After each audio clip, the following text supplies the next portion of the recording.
a very special podcast because we're actually doing this podcast all in the same space, which is actually a bit of a rarity for us as a Voyager crew.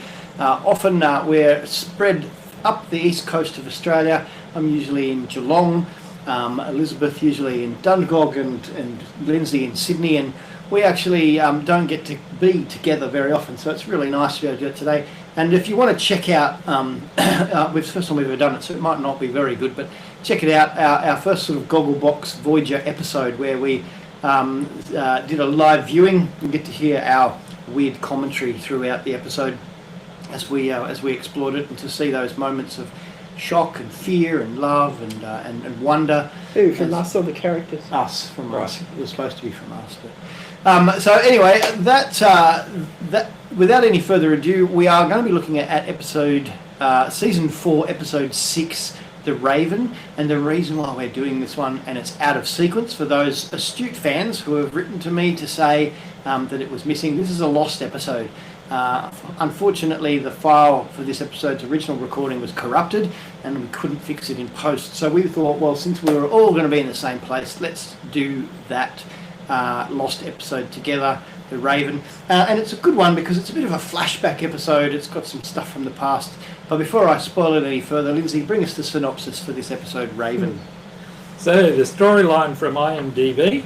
Amid Janeway's negotiations with a cautious and xenophobic race of aliens for passage through their region of space, talks are disrupted when Seven of Nine, believing herself summoned by the Borg, forcefully leaves Voyager to rejoin the collective, heading into the aliens' territory.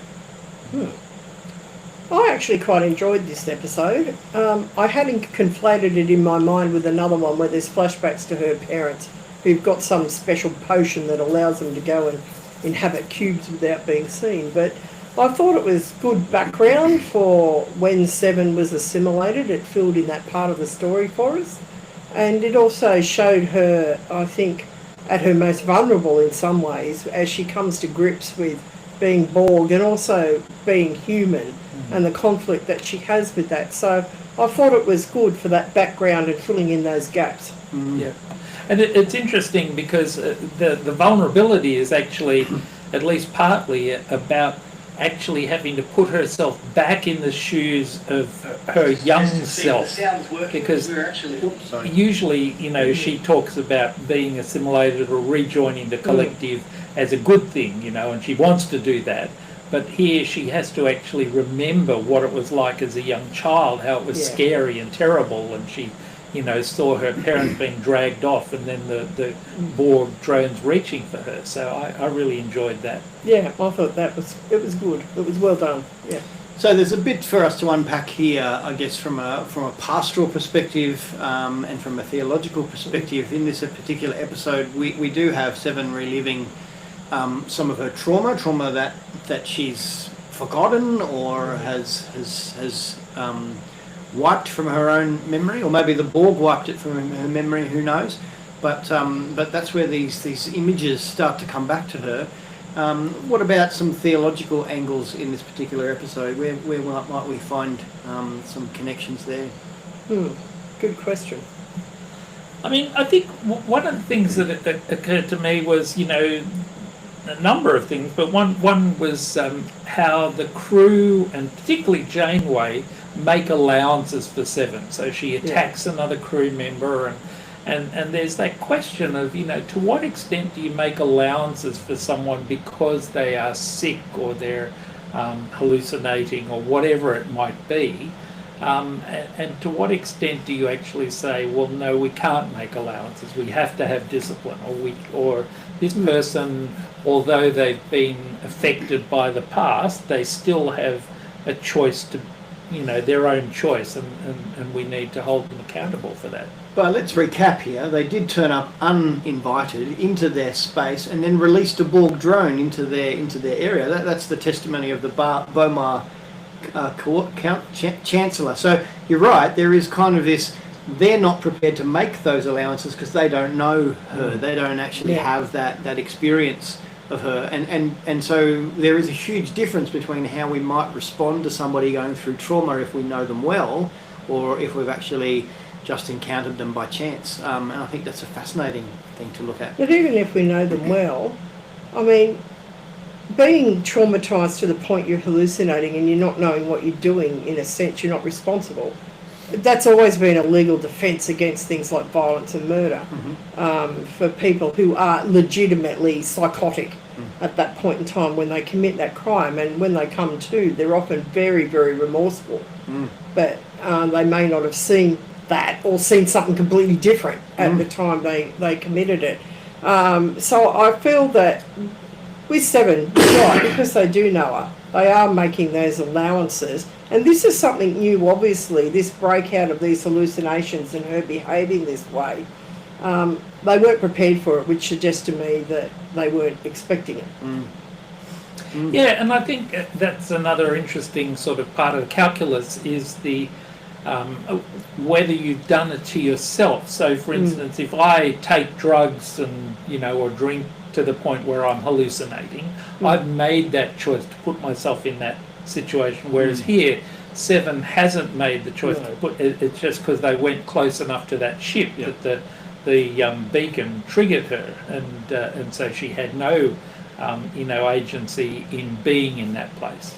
Because of a violation that has occurred to her without her consent earlier on. Absolutely.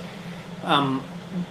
One of the things to bear in mind, though, and it's hard for us because we're season 7 people now, looking back at season 4. I think we're only 6 episodes, or 7, maybe 6 or 7. I shouldn't say that.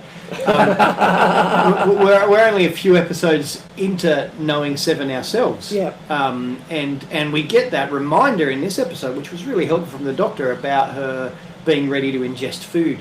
So she's on a journey back to her own humanity. So we're aware of the trauma that she's experienced by becoming part of the Borg, but maybe not expecting how that's going to live itself out, or what to expect in terms of how that might affect her behaviour towards the crew this early on in her journey. Well, it's very difficult, I think, for Seven. She is traumatised, though she may not have known that till this point when it all comes flooding back, because I don't know that the Borg allow people who they've assimilated to retain the trauma of that assimilation, in the sense they couldn't deal with a whole lot of people with PTSD as drones. That's not going to make any sense. It wouldn't be a functional cube, would it? It would not be a functional cube. So I'm assuming that is eliminated. So it's just coming back to her. And I think that, I cannot imagine learning to be human again. I'm thinking of stroke victims. And my grandfather had several strokes. And the first one was really hard for him because he asked my mother, could he read The Woman's Day? He was actually at our place and I was a small child, and he was sitting up in bed in our sunroom. And she got him to pass the time he was going to read it, and he looked at it and he couldn't read. That part had been completely wiped from his brain, and he was just too old to try and relearn. But that attempt of trying to relearn and how hard that was, I have sympathy for Seven here, because when you're trying to relearn something you just don't understand or have a very distant memory of, it would be extraordinarily difficult. Well, and she tells us through the script, which I really like about this episode too, there's so much sort of show don't tell kind of stuff. She describes herself having a birthday and there being 6 candles on the birthday. So then that begins for us. We can see a little girl, but we then get a specific idea that she was just a bit older than 6 when she was actually assimilated. And when we push ourselves forward to season 7, we actually get to see these children, the Borg children, and what it's like for them to return to their humanity.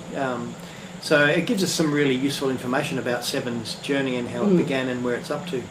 Just as a sort of a little side thing, she describes the 6 candles and then one more to grow on. Is that a saying you've come across at all? No, I've not heard one more to grow on. It does suggest to me, though, that they had brought enough candles so that they could be along for an extended period of time. Yes. So that's true. Her parents weren't planning a short-term voyage, and given, I'd have to look up the specifics of the information, but given where Voyager is now, they're less than halfway home. So they're a long way Yeah, out, their yeah. parents. Yeah. They've travelled a great distance just to get to this part of Borg space. Well, and are we told how they're able to do that? Like, because for Voyager going back, they're talking about it being still 60 years or something Yeah. at this stage. Yeah. So how So did the that parents means, get there? yeah, how did they do it? They must have found a Borg Transport conduit. Yeah. And that's before, I don't think we're even talking about transport conduits at this point in time. But yeah, how they got there, it requires some significant either belief suspension or headcanon to be able to get Yep. them in that part of space. Well, that's right. Maybe Q took them there. Maybe Q did, but Yeah. I doubt it. And just coming back to Elizabeth's point about how naive Seven is, there's that interesting interchange where the doctor says, were they hallucinations? And she says, I don't know, I've never hallucinated. Yeah. And I was thinking to myself, well, I'm not sure that I've ever hallucinated, but I know what a hallucination is. And if someone asked me, I would have some way of judging, maybe, maybe not. No, it was more like this or that. So it's interesting that she doesn't even have the framework to discuss and think about different concepts. But if you were hallucinating now, Lindsay, would you know? Not necessarily.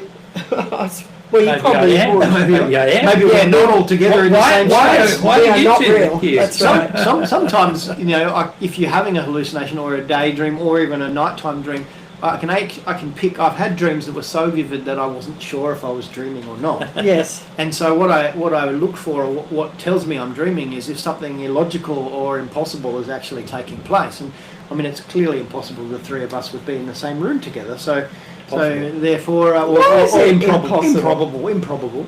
It's So not perhaps we are impossible. hallucinating right now. I don't think so. If you're watching or listening to this, you also might be hallucinating with us. Yes. Look, you sound like my first year philosophy classes, I think where they therefore said I- if you can't touch it, see it, smell it, or hear it, it doesn't exist. If a tree falls in the forest and there's no one there. It doesn't make a sound. Yes. And I guess that's one of the things I'm really interested in exploring with this one is the idea of what's true. So when we talk about is it real, we often talk about is it true. And so I love that there is so much metaphor and imagery in this that actually is completely true, but isn't necessarily real. The bird Yeah. flying at her, they're all kind of parts of her hallucination, and what they're pointing to is a truth beyond reality, beyond what she might consider to be real at this point in time. And I think that's fascinating, and it's part of the reason why so many religious practices actually would use mind-altering substances to be able to push beyond what's real, to set that aside, and actually push in. Now, I just want to side note, I'm not suggesting that we should take drugs in order to actually better understand the universe, but certainly, there are lots of instances where being able to set aside what we might consider to be real, and to look for a greater truth or meaning in what might appear to be made up, can actually be a pathway to a greater level of enlightenment, which would be Well, fascinating. truth and reality aren't necessarily the same things. My reality, if I'm hallucinating, is my reality. Those things are very real to me, but they're not necessarily truth in that they're a fact for someone else. Yep. So I think there is a difference. It is interesting, and I hadn't picked this up until this watch through, that, she hallucinates this raven, Yeah, which that's a we bit weird. find out, is the name of her ship. But that's kind of weird. Like, the Borg are very practical and very literal most of the time, and yet she has picked up this abstract way and this sort of metaphorical way to think of it, and that actually connects back to the first conversation with Janeway, who's talking about how creativity and imagination and freeing your imagination are human attributes. Absolutely. So Yeah. she's actually starting to experience this human creativity, But it's even not in the way good. she frames it.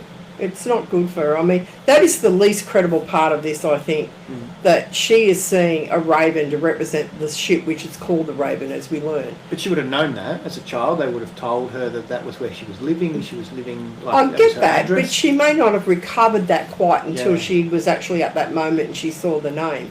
Yep. To have her kind of externalise the name, if you like, into a hallucination of a hostile Why a hostile raven? Mm. Why would the ship be hostile to her? I mean, Well, who says it's hostile? It's she just said it unknown. was hostile. Well, I can She see. describes it as Yeah, hostile. yeah, she talks about it as malevolent as well. But, Yeah, and then but, it really frightens her. but I guess the places where trauma happens to us takes on some of the malevolence and hostility of that space. Like I certainly, when I had a traumatic experience some years ago where I was attacked at a service station, and whenever I went to a service station with similar signage, I would actually have panic attacks and anxiety Yeah. from being there. So that even though a service station is not hostile or malevolent, being in that place, and likewise certain smells and things can do the same thing. Whenever it was smelt petrol in the air, I would actually find myself back in that same space, and not in a very kind of visceral way like we actually just had with hers, where she was actually seeing it. But for me, the anxiety attacks were much more about feelings and sensations, not so much visualising or reliving. But you weren't attacked by a giant shell when you went into a shell. No. I get what you're saying, Yeah. because we always have triggers if we've been really traumatised, whether it's a smell, the sight of something, or a specific place. I get that. But she's actually seeing something that she is theoretically unaware even exists. Because I doubt if there's ravens in bald space. That would be unlikely. And Species 7621. I wonder if they have a different classification for species that aren't sentient, Yeah. well, yeah. I don't think that she called it a lesser species. a lesser species. They're not something, obviously, that Borg assimilate birds and, other animals. But I think that for it to be malevolent in that form, from the name of the ship, I think that's just the Star Trek writers being overly dramatic, quite frankly. Yeah. I like it. I Imagine like bald it. cats. You would. I like ravens, Well, I like ravens Edgar Allan too. Poe and all that. That's what yeah. I thought of actually in the pub. And we're Crow and Ravens Central where I live in Dungog, and I've learned to distinguish their calls because they're very, very similar to the last cry, where a raven is ka, that prolonged one, where crows are ka, ka, ka. Right. So you can tell who's in residence, if I it's the never knew ravens that. or the Never knew crows. And they have different coloured eyes. One's got golden eyes and one's got sort of goldy brown eyes. Right. So. Yeah. Just coming on to triggering, because I was noticing this, this whole idea of being triggering, and it's been a thing in the media, in the past decade or whatever, that you have trigger warnings. Yeah. And I know, or my sense is that in the zeitgeist at the moment, there's a sort of a move away from that. It's seen as being too woke or something like that. And I just wondered what you guys thought about that. Do you think actually trigger warnings before media are helpful, or is it a bit OTT? That's a really good question, because there's a lot of posts that you see on Facebook and other kind of social media where people give a trigger warning. They'll say trigger warning, incest, sexual abuse, domestic violence, with the idea being, I suppose, if someone's recently come out of one of those situations, it may be dangerous for them to read about someone else in that situation. So in that way, I get that. And it doesn't really hurt to have a trigger warning. I mean, it's not taking away from the story. It just means someone has a choice about whether they want to watch it or read it. And I don't actually have a problem with that, because, some terrible things have happened to people, and they may not want to be suddenly pushed into reliving that because they've inadvertently stumbled onto somebody's, confessions of incest that happened to me as a child. We have used trigger warnings for this podcast in the past, but I think that more importantly than trigger warnings are links to helpful places as well. So one of the things that I've done with the Never or Even podcast, not so much with Voyager because we haven't had a lot of trigger-worthy type things, but especially in series such as Moon Knight and WandaVision, we've actually run across a number of different triggering type topics, and so I'll often at the beginning just mention that which topics might be being put in, and also in the show notes I'll actually always note if there are any topics in there that people can go and informed. But more importantly, if there's something about depression or suicidal ideation, I'll put a link in to the show notes to Beyond Blue or to somewhere where somebody could seek help or get help. So that if we have unmasked something or triggered something, we're not leaving somebody alone, hyperventilating in their car while they've been listening to a podcast. I hope that's never happened to anybody while listening to I us. certainly do. I mean, I think maybe the pushback is because sometimes it comes across as so performative, you know, Yeah. like I'm showing how wonderful I am by am. giving Yes. trigger warnings. And it can be sensationalist too. It can be, Yeah, because Yeah. you know, when you hear that, do you go, well, now I need to listen. Yeah. Now I have to follow and find out. How Well, that's that clickbait Is it stuff is clickbait? always Yeah, that's like right. that. And Yeah. I think that you can state a trigger warning without being overly dramatic. Yes. And I think that's perfectly fine to say, warning, this story is about incest or domestic violence or whatever it's about. And just say it. yeah. You don't have to go to great, throw your hands in hair in horror. Yeah. Well, And- at the and start of series, they often have it's just on the screen, Yeah. saying Yeah. flashing images Yes, or that's right. animated Epilepsy. violence or Yeah. whatever. I wonder sometimes too, though, whether or not that is a form of sensationalism, that there is a sense in which people will then say, well, what I want to do is make a podcast that has a trigger warning so that I can get views, and I kind of think that's where it starts to get a little sick, I think, a little sad. And there are probably people who do that, influencers on Instagram looking at you, because I think sometimes that does happen. Yeah. I also think it's rare. That's a small percentage of people.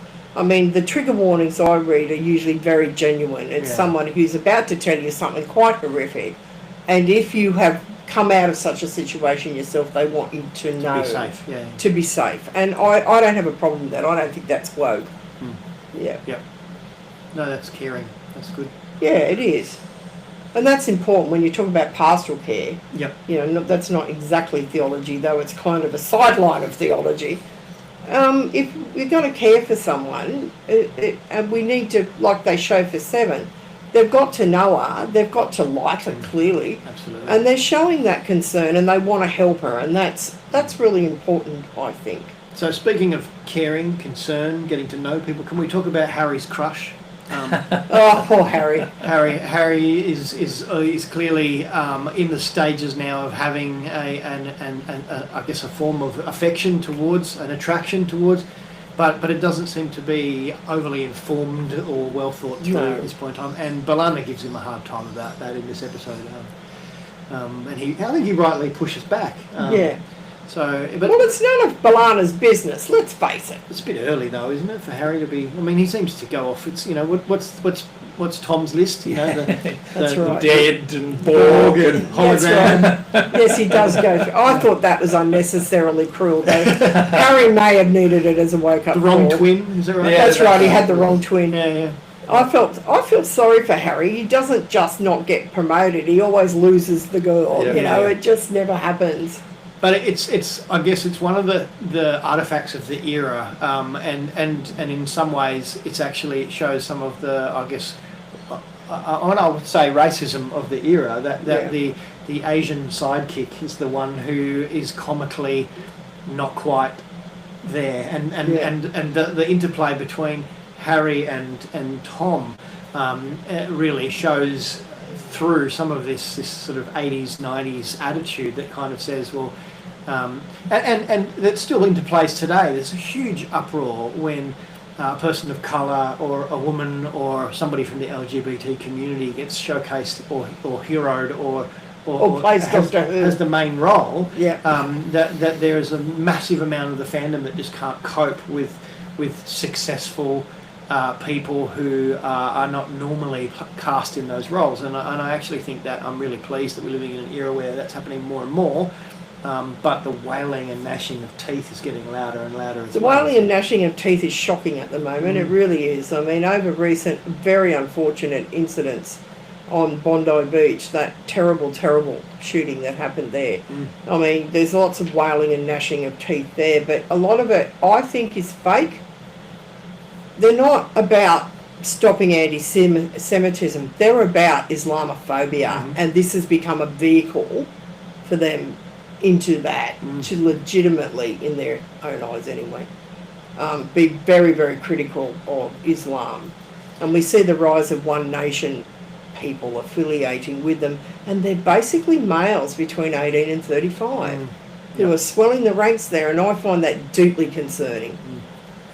Speaking of males 18 to 35 or whatever, I mean, that clearly is also the demographic that the producers were hoping that 7 of 9 would actually activate. Why would you say that? Oh, it might have been that skin-tight sprayed-on catsuit, that might be a bit of a trigger there. So, we were talking about the catsuits and how 7 starts with the silver one, she moves to this brown one, and then in later seasons there's also blue variants and then a purple variant. And I guess one of my questions is about, to what extent is it okay for the producers to say we'd like to have an attractive person, whether it's a woman in this case or a man on the show? We think people will enjoy watching that. Is that in fact okay? I mean, I find 7 a very attractive personality because she's also interesting and she's got that naivety which is also shared by characters like Data and the original Spock and so forth. But she is also an attractive person, as often the stars on TV shows are, and I guess it's an interesting question. Is that okay? And is it okay if she is attractive to wear or have her wear things that demonstrate that attractiveness more than hiding it? And the opposite question would be, is it immediately not okay? Because there's a sense in which we might go, okay, if they've done this, then that makes the whole character not okay. Or if it actually draws out a particular connection, or is it inappropriate for us to be able to say, well, Tuvok is very strong and Neelix is very personable and jovial and and 7 is very attractive. Like these are all just separate ones, but there's a sense in which because one has been, I guess, used or abused or misappropriated, we might actually decide that well, that's off limits. We actually can't appreciate that about a person. Well, I think that it is gendered. It is aimed at that demographic. I think that sprayed-on catsuit, they couldn't have got it any tighter if they tried. That is a deliberate ploy to use that particular woman's body shape and attributes to project, if not overtly, covertly, this whole sexual image of 7. I don't think that is okay. It's the era, and I get that. I don't think it is okay because if we're going to highlight Tuvok's strength, well, why isn't he in a Tarzan suit or a G-string? How come he hasn't got cut off muscle exactly, shirt? Or showing his hairy chest, If we're highlighting, there's no other woman dressed like that. We know from the episode where the 7 goes dating that the Doctor has other clothes she can wear that suit her bald they could replicate stuff. Anything. She could replicate anything. She doesn't have to wear we're told that the cat suit is necessary because it sort of holds her bald bits together or something. The silver one, I think, does that. Yeah. And actually the actress did say that the brown one was much more comfortable, so it might have been tighter, but it was also more comfortable. She could probably move, but I get that, but I still there must think be a zip down the back or something. Maybe. How you get into it. But to me, it was put there to titillate the age group you're talking about, which in some way detracts from 7's personality and history, which I really like. Because I really like this character. Her and the Doctor would be my 2 favourite characters. And I don't think it's necessary. If we were to put ratings and writing aside and just deal with the characters in terms of the canon, would we say that it was 7's choice? Like, is that something she would have chosen to wear? Was it given to her by the captain to wear? Was it given to her by the Doctor to wear? And so the question is we don't ever see that. There's no scene. It'd be interesting to headcanon this scene where they're having a conversation, a little bit like Data and Lal when Data creates his daughter, and they go through a whole process where he lets Lal choose what race, gender, and appearance, and even clothing she will wear. That we don't have a conversation like that. We don't know whether it was 7's choice or whether or not it was the Leary Doctor actually putting that in place. She told you, if you were paying attention, Okay, yes. on the episode where she goes dating. Yep. Because he produces normal clothes, Okay. not the catsuit. Yep. And he says, and she picks up part of that to explain it, that she wears the catsuit because it was deemed as physically necessary. It's something magical about it because of her born to human transformation. But he has developed normal clothes that do the same thing. He says that. So like pressure socks for flying long distances? Exactly, like Okay. pressure socks for Yep. flying long distances. Well, that makes a lot more sense to why it's so tight and form-fitting. That's right, Because but- it's holding her together. But if he has developed normal looking clothes that do the same thing, why in the hell isn't she But wearing them? Not by season 6 of by episode 6 of season 4. She's only just been around. She's not eating food yet. So maybe later on she'll... And I'm interested. She's still wearing a catsuit. Yes, I'm just wearing trying to it remember. last In season. Picard, she's In actually Picard, just she does wearing... move into more She's wearing Yeah. human, fairly normal non-catsuit. casual. Yeah. Yes. Yeah. So, So- but then again, you wouldn't get away with it in Picard in terms No, of the writing you would or not. the You would scripting. not. So it's interesting that she's moved on. Fortunately, the world's moved on, And the as well. writers have The moved writers on. have moved on. As That's well. really... It's like when you look at old Paul Hogan shows and Delvine Delaney, you know, and how they represent her. It's really gratuitous. Yep. I mean, much more gratuitous than Seven, but it's coming from the same cultural bias. Let's not mention Benny Hill. Oh, God. You know, I used to think that was funny when I was about 7 years old. I look back at it now, that's quite horrifying, really. Well, there's probably a bunch of it going straight over the top at 7. That's right. Yeah, so that, I mean that's really fascinating to think about, like both within and without of the universe of Star Trek, what's going on and Yeah. why those things are happening. And I know that a number of our fans, I've spoken to a number of our fans who have various opinions about those things. So it's Well, it's a creature of its time, as Yeah. you said. Star Trek can't project itself into the future, even though it's set in the future. I feel a little more content that there's actually a scripted reason. You know, she needs the compressed. Yeah, there was promises a to be able scripted to reason. hold her together. So at least they've done the work of coming up with a justification did. in story for They why did. it was necessary. But they could have equally come up with a different story that had it not quite so titillating, because it is titillating.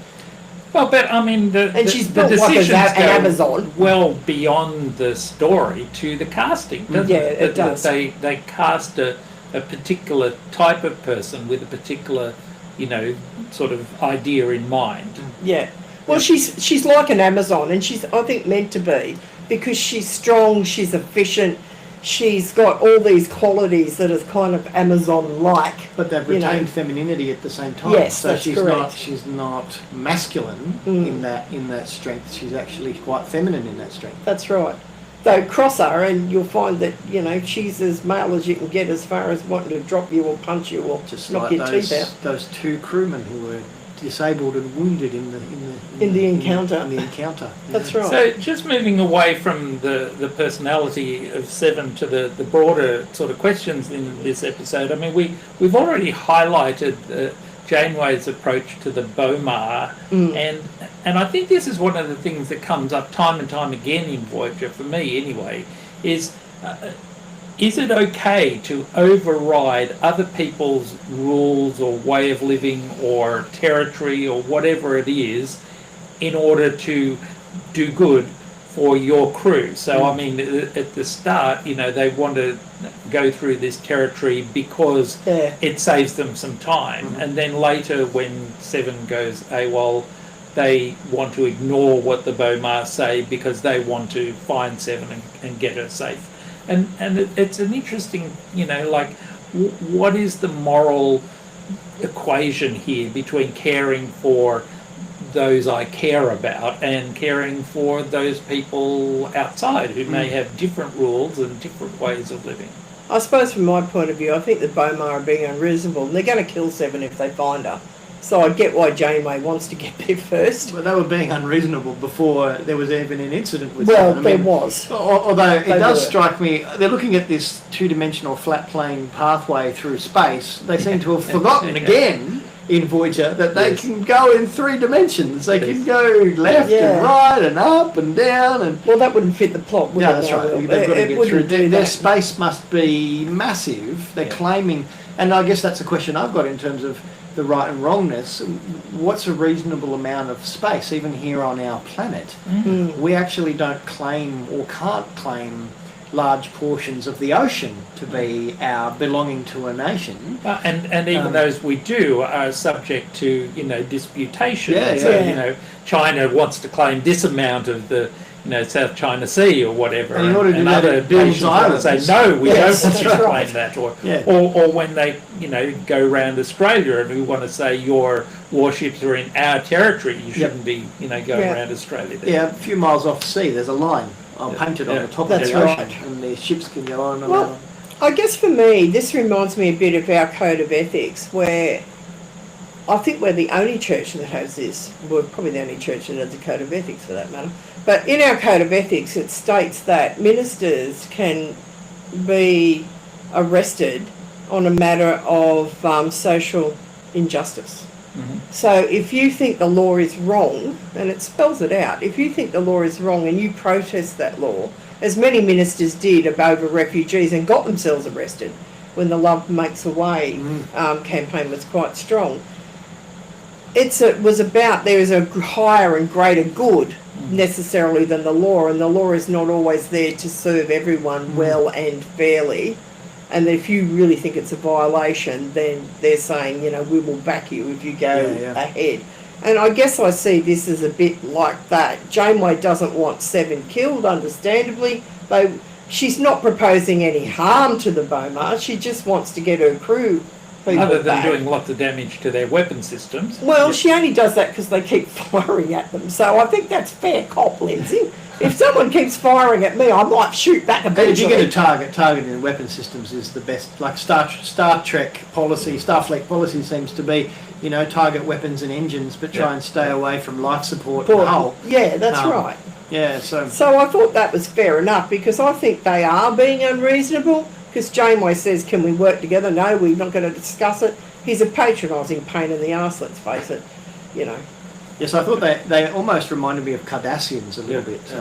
Look, I mean, I agree entirely. I think they're being unreasonable. But even making that judgment, I'm making it, or you're making it, from our perspective and our point of view. We think you are being unreasonable because you could do this thing, which wouldn't hurt you. And we're making the judgment it doesn't hurt you, even though we are not them and we don't have their laws and beliefs and whatever. But they're proposing to hurt something or someone that's dear to us. And they're not going to listen to any reason or compromise in any way. So we both get what we want. We get our person and we'll get the hell out of your space, and we won't look at anything you're doing. We won't interfere with anything we're doing. We just want to get our you've crew done person this back. terrible moral scar to me by just being in my space, Oh, get over it.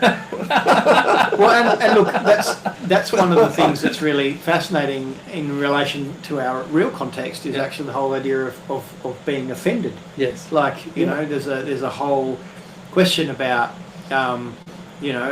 where am I ethically and where am I not ethically obliged to actually deal with another person's offence?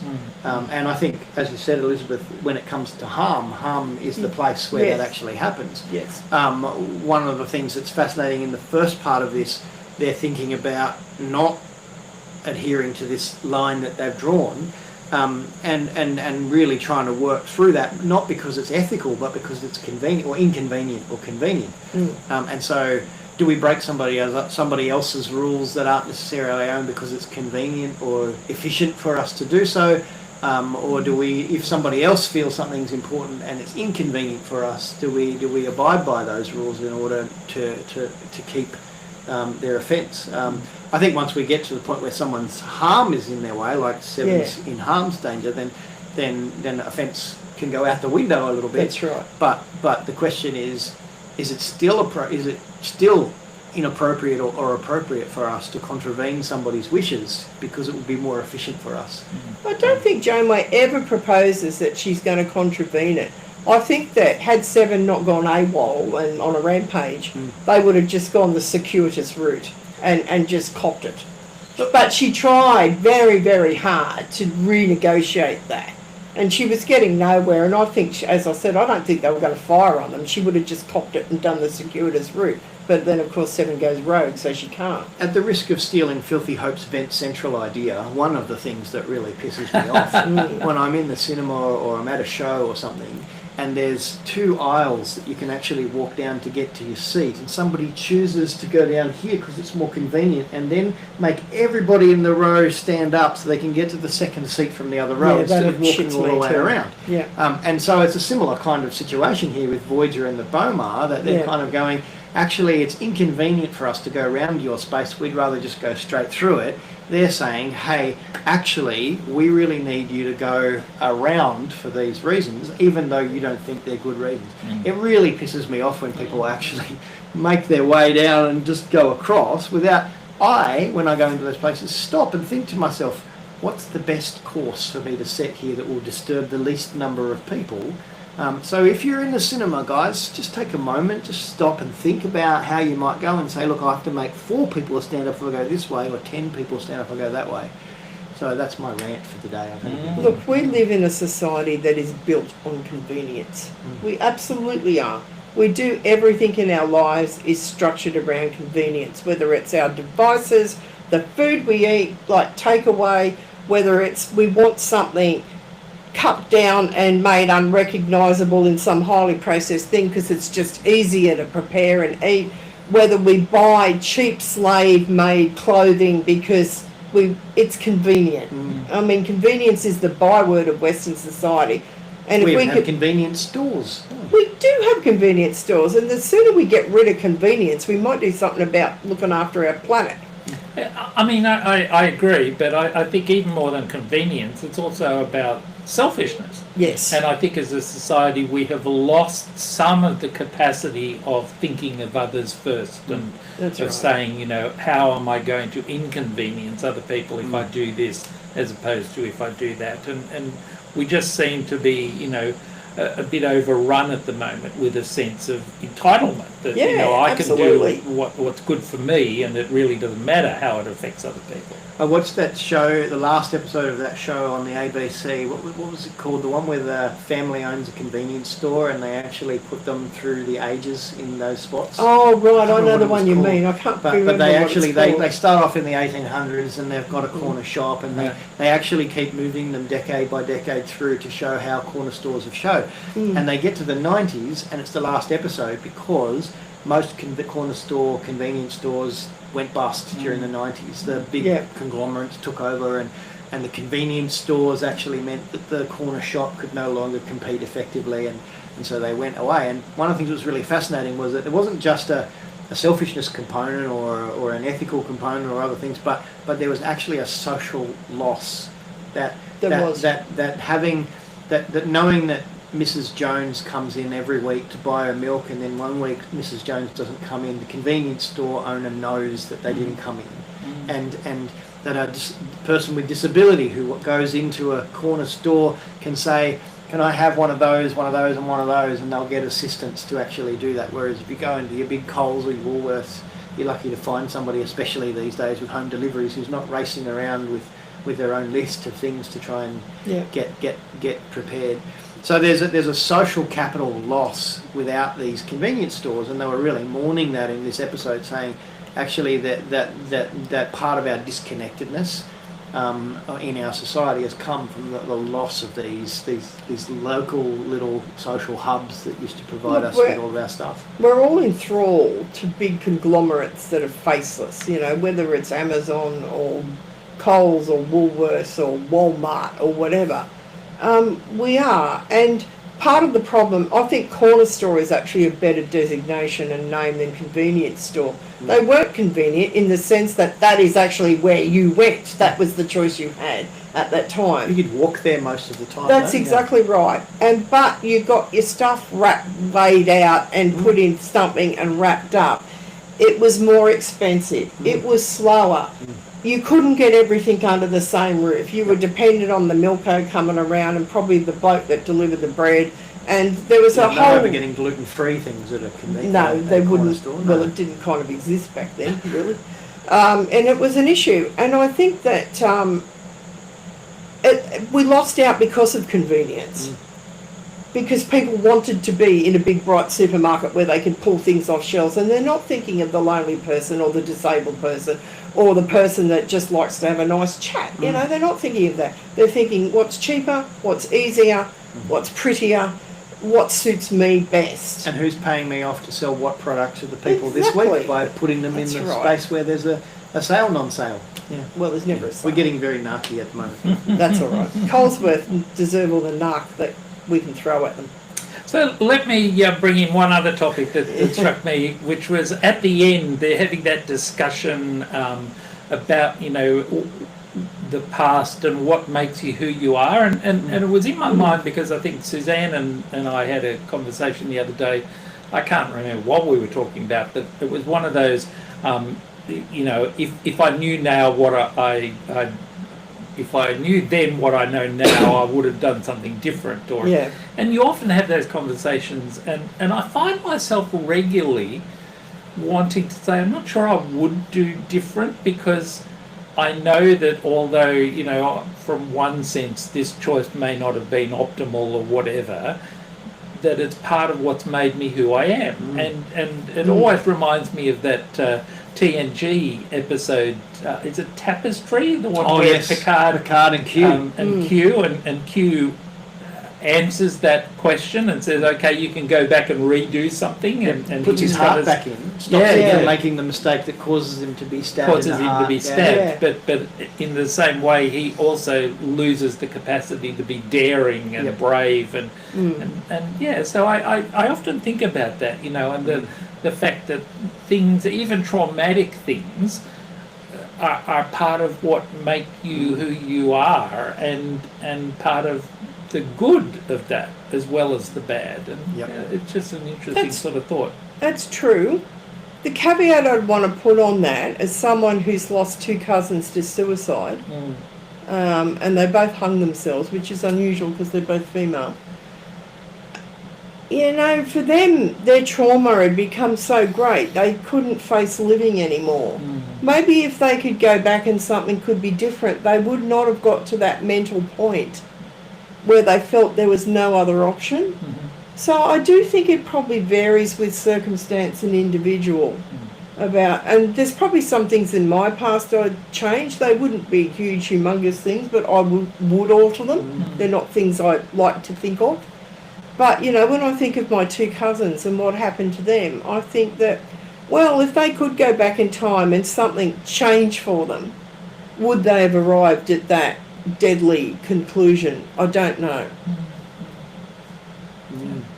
It's interesting, isn't it, that there's that sort of, you know, fake-wise saying about, you know, what doesn't kill you makes you stronger. And That's the not reality true. is that sometimes it's not the case. Sometimes it Exactly. weakens you, or, you know. It just eats your mind, and you get to a point where you just can't face life anymore. It just becomes all too hard. And it's a really difficult topic because people often don't see it coming. They just don't see it coming. And one of my cousins was actually in hospital, in the mental health wing of that hospital, in a supposedly safe ward. And that meant there was a coroner's inquiry generated around her death. She still managed. She should have been safe. There should have been stuff in place, and she shouldn't have been able to do that, and she could. I mean, it also suggests that if you are desperate enough, you will find a way. And I think that's part of it. But what gets someone to that point? If you could go back in time, could you change that? I'll have to go back and put a trigger warning on the front of this episode. I'm sorry about that. And I mean, part of what you're talking about there, Elizabeth, is also, like, I think, for me at least, there's some difference between things which were what I had in mind, which is where I've made a choice or failed to make a choice or whatever it might be, as opposed to things that have happened to you and that you've been impacted by other people's choices. Yeah, and I guess there's multiple layers to that as well, in terms of, you know, like some of the, like you said before, you know, if you've taken substances to get blacked out, can you then call it your choice or not your choice? And so there's, one of the things that happens way too often with trauma is that we tend to blame the victim. We say, well, what were they doing there in the first place? Why were they actually causing this to happen? When in fact, there's a range of mutual responsibilities for everybody involved when traumatic experiences take place. Look, I get really annoyed about victim blaming because, particularly with women, where they're saying, well, why were you out at night? Well, why shouldn't a female be able to, say, exercise at night because she works all day? Why can't she take a shortcut through the park? Yep. Why can't she get on a train into a carriage and assume she's not going to be molested by some dickhead?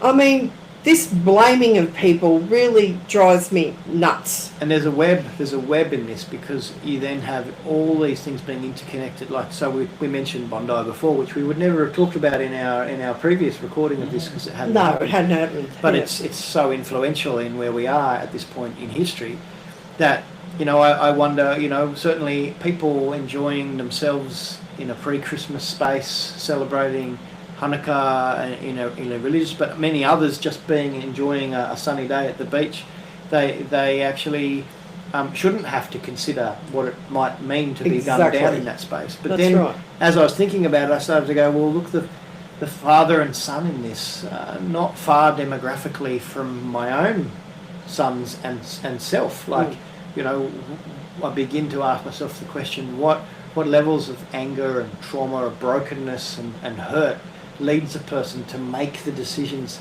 a series of decisions, to actually be in that space. And so if we start to tease apart the choices that everybody makes, there are actually often traumatic reasons for all of those decisions.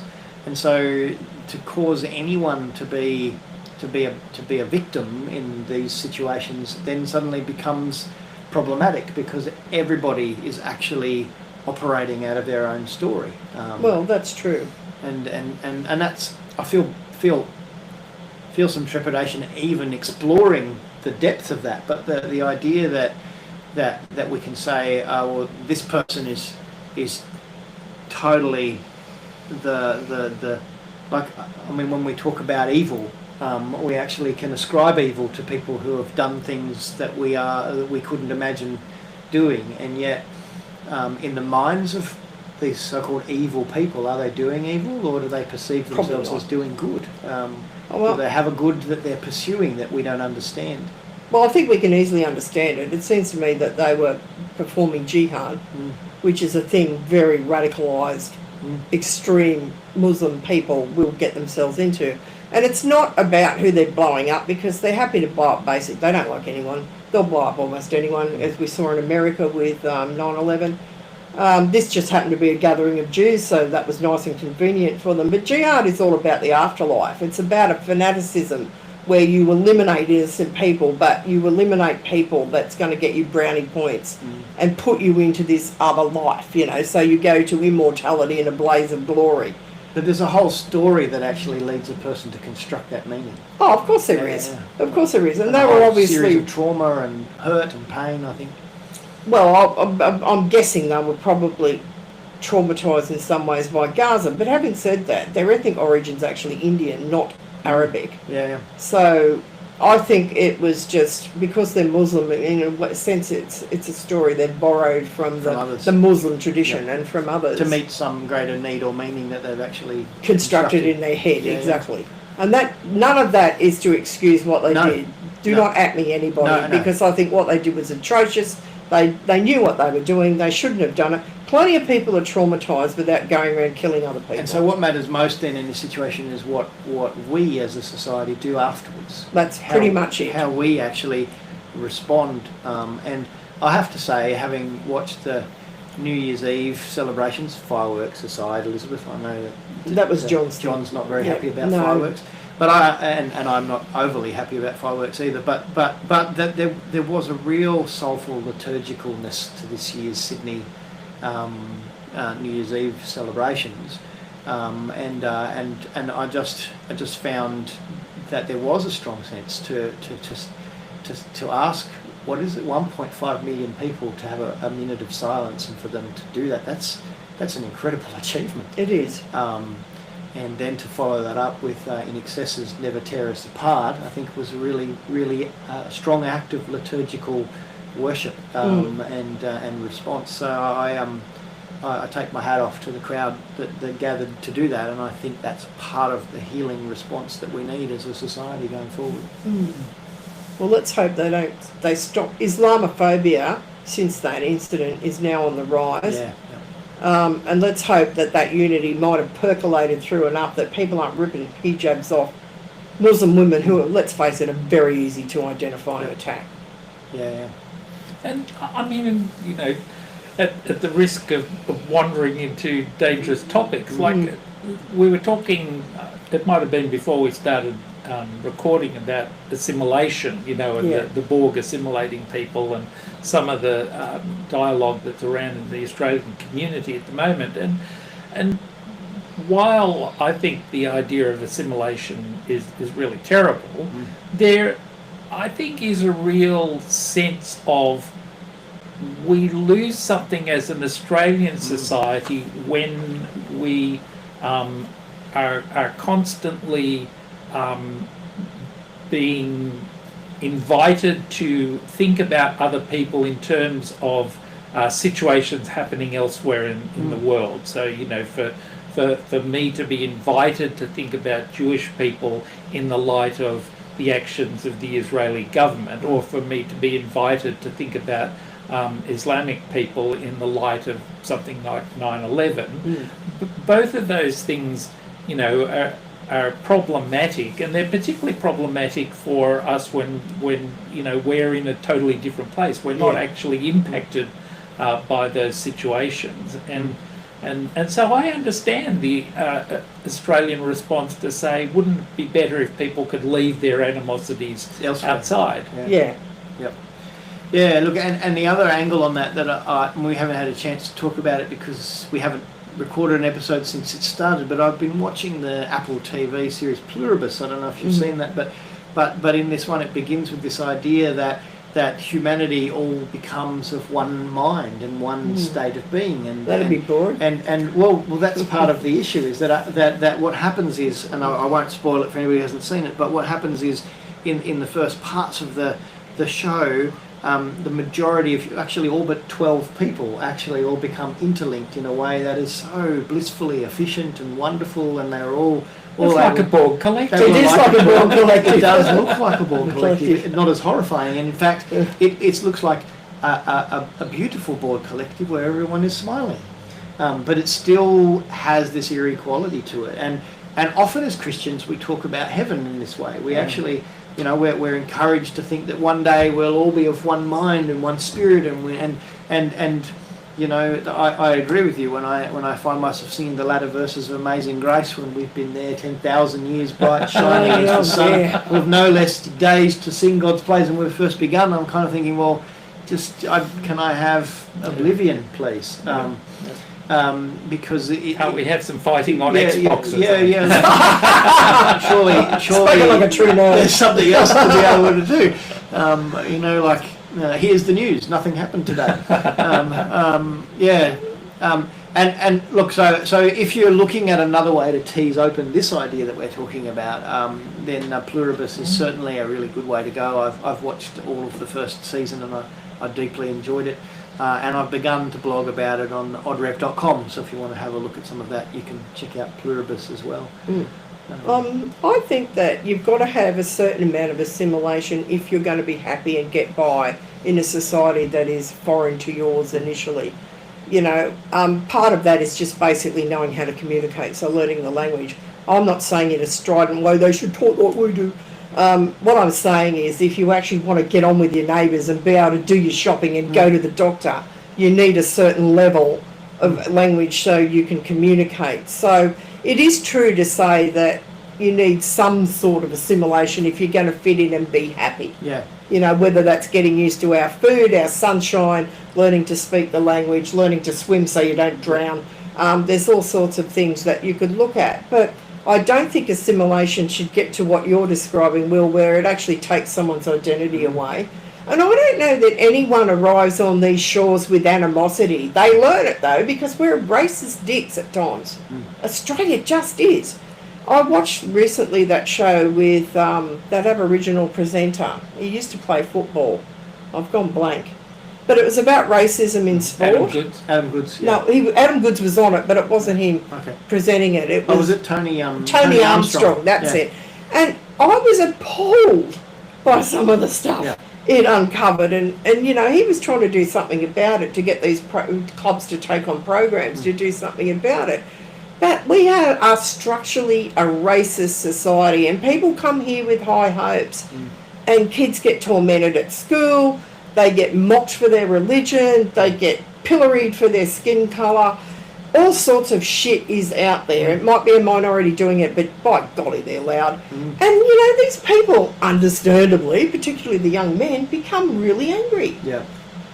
And I mean, what we're talking about is the high-level stuff, which is the stuff that really gets, you know, that we can, most people can look at and go, firebombing a taxi with the Hanukkah on it is the wrong thing to do, or you know, stripping somebody's hijab from them is the wrong thing to do. Exactly. Or making fun of somebody because of their disability or those kind of things. But it all begins, I think, with the low-level stuff. Like, so a joke that's inappropriate, a process that doesn't allow access, a click that actually structurally causes people not to be welcome, an inability to I mean, one of the things that I find fascinating is often people will talk about comments on social media of a highly charged or racial or abusive nature. I have to go looking for those comments in my social media feed. Same here. If I want to find those comments, I know where to find them. I'll go and look up Sky News' feed and have a look through, or strangely enough, or have a look at a number of different places where I know I can find those comments if I want to, but I wouldn't stumble across them because my echo chamber doesn't naturally contain them. Well, and that's not a good thing either. No, and not only your echo chamber, but I mean, I think the thing that, you know, those sorts of stories like you were talking about, Elizabeth, on the TV show, that they highlight stuff that just doesn't happen to me because I'm, you know, a white male. We don't see it, and so those things don't happen, and they're also things that I don't do. So if I'm thinking about, you know, a friend of mine who's Indian or whatever, I don't naturally think, gosh, they must be really, you know, having terrible times of people being racist to them, because I'm not racist to them, and so it just doesn't occur to me until I ask them to tell because you're not doing it. They're unlikely to tell you about it. That's right. Exactly. Because you're nice and more nice. And so you have to ask people, tell me your story, so that I hear, oh my goodness, I can't believe you go through that. That's it is quite appalling. When we had the More Hope Youth Group, which was 90% Aboriginal, I mean, those kids could cop racist comments, you know, 6 of them between breakfast and getting out at school, you know. And those teenage boys, they really got angry. And so people beyond the side of that might actually be in disbelief that actually occurs. It absolutely occurs. Yeah. And I'll give you an example just briefly. I don't know, I've talked about this before. The hardware store next to the church where we had the youth group complained the youth group had broken one of their solar panels on the roof. And one of our volunteers went out and eyed it off and said, if that kid could break that solar panel with a ball, he should be batting for, you know, bowling for Australia. And I said, well, why don't you go and have a chat with her? You're a dyed-in-the-wool local of 100 generations, where I'm just a jolly-cum bleeding little heart lately. So Dave toddled around to talk to her. Anyway, he came back. The solar panel was already broken. I don't know how he got this out of it, but he did. And she had just decided she didn't like them because they were Aboriginal and blame it on them. Yeah. She just decided to do Needed it. someone to blame. And That's right. They were believable. Yeah, and you know, to me that really whacked me in the face. And when I went to ask for a donation for a Christmas thing, we were going to have a lunch from the head of the co-op we had running there, the first thing the manager said to me was, what about all the free stuff they get? Yep. And I thought, these legends out there, this mythology, you know, it's alive and well. You live in rural New South Wales. you will fall right over the top of it. It's much harder to And the hide. logic doesn't add up. The free stuff they No. get, and yet still in abject poverty, and Exactly. having a massive gap. You know, so I guess bringing us back to the episode, I'm using your line, Lindsay. The Bomar are doing this to Seven as a member of the Borg. So Yes. they're assuming that the Borg can only be one way. Yeah. That there's no such thing as a Borg who is actually seeking something different. Yeah. And also anybody who would inhabit or cohabit in the space or believe in the goodness of the Borg can't be worthy of being in their space and is No. worthy of attack. And so we actually have this happening in this episode where they've made that decision. There is no such thing. And so, you know, we could have the Jesus parable of the good Borg.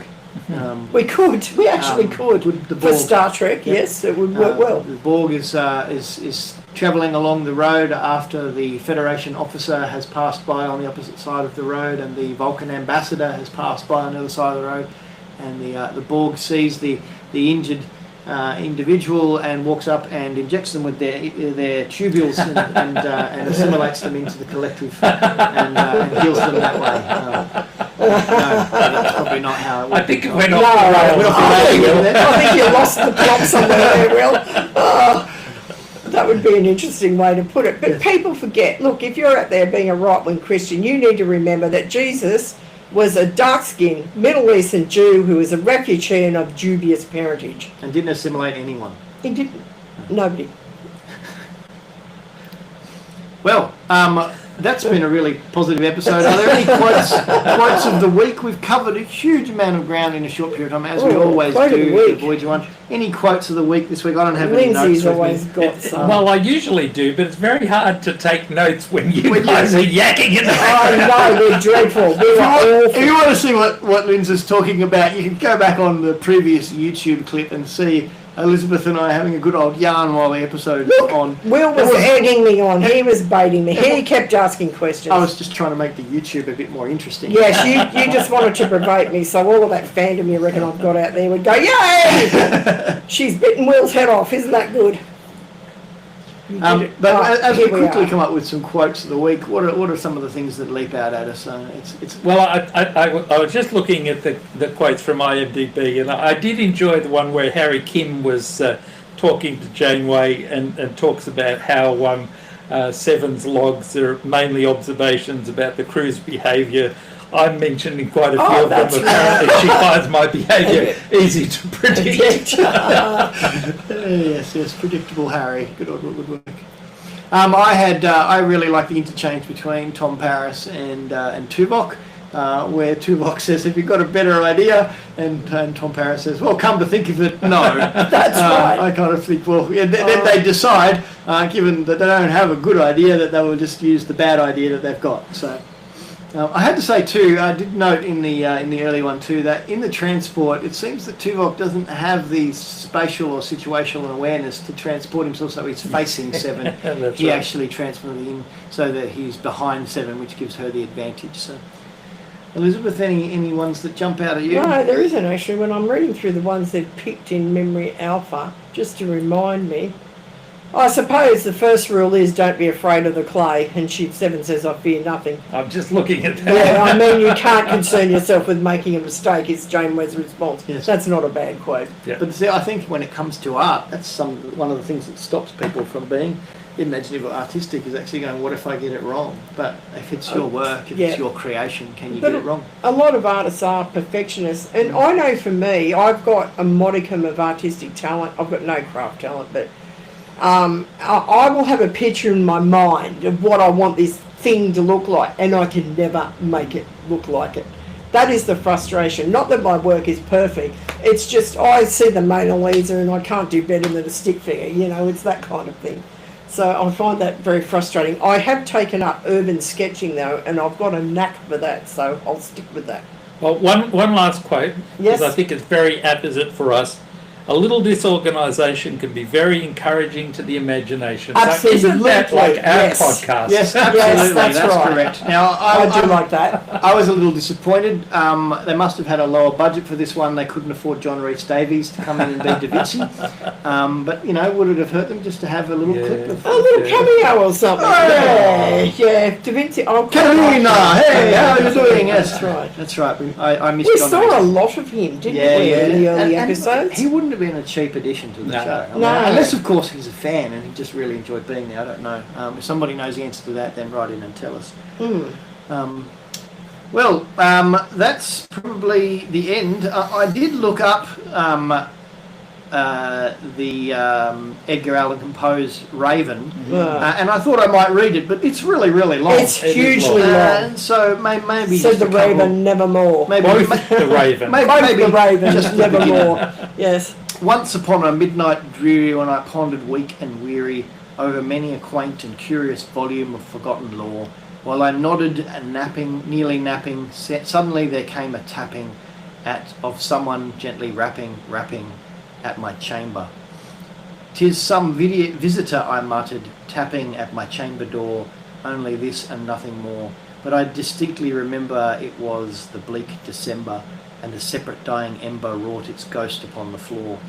And it goes on and on and on and on. It does. Eventually the Raven appears, and there's a whole bunch of soul-searching and questioning and doubting and dreaming of the Raven. So it's probably worth, if you want to go and look it up yourself, to check out Edgar Allan Poe's Raven, even though it has absolutely nothing to do with this episode. I actually think that picture of the Raven that's presented there and Seven's response, I think they're drawn from that poem as inspiration. I Yeah. really do.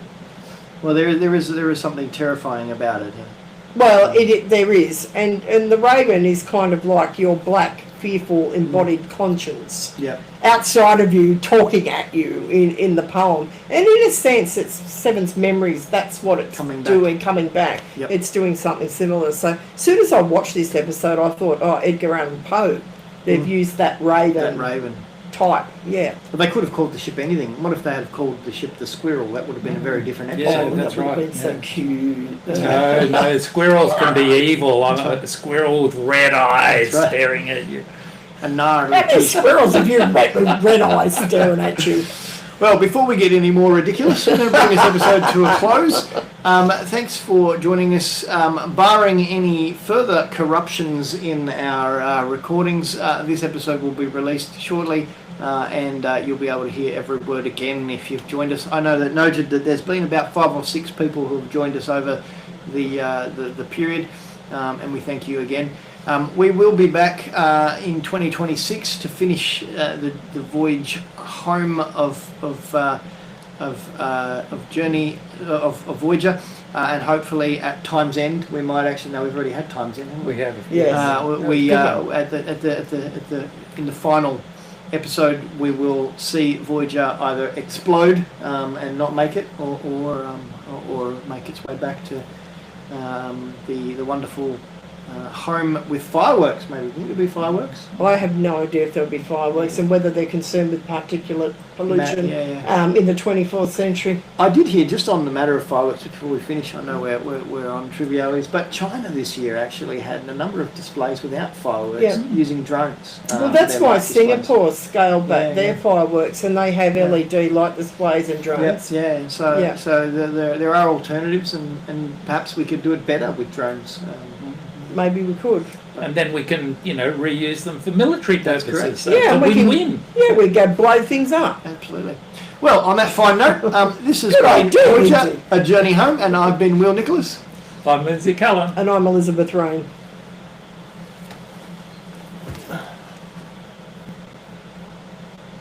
Tell me when.